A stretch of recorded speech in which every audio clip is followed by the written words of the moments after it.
No one likes to talk about complications, but being prepared for them is the best way to handle your recovery with confidence. Today we're breaking down the most common complications of stage 1 and how to avoid them. Just a quick heads up, this is for educational purposes only, this is not medical advice. Always follow your surgeon's specific instructions for your recovery. The most common complication after stage 1 is wound separation, especially right under the phallus where there's a lot of tension. The secret to preventing this, keep things dry and clean. Most delayed healing happens because of excess moisture and poor hygiene. You also have to make sure that you're not propping the phallus too high. Propping is essential for blood flow, but if it's too steep, it'll actually pull on the delicate skin. This is also one reason why you can't sit upright for a few weeks. Sitting yanks on those incisions, and it also cuts off the blood flow to the phallus.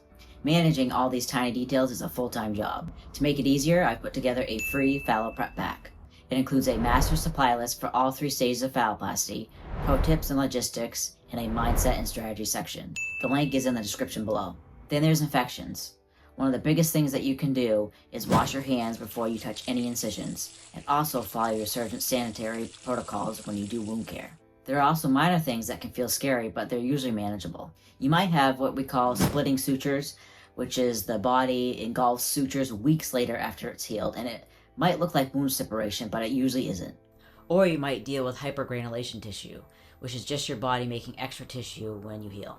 Most of the time, a little honey or a quick treatment of silver nitrate by your team will clear these right up.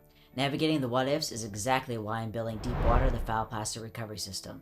I want to help move you away from the chaos of worrying about every bump and stitch, and give you a structured system to follow. Join the Deepwater waitlist below and get notified when we launch in the fall. While rare complications do exist, like hematomas and graft loss, most of your focus should be restricting activity for the first 4 weeks. Any extra movement puts stress on the healing tissue. Always remember that everybody's recovery is different. Use this as a guide, but always prioritize your care team's guidelines. Complications are just a part of the rough sea of phalloplasty, but they are manageable when you have the right tools. Subscribe for more phalloplasty prep tips, and stay steady. I'll see you in the next one.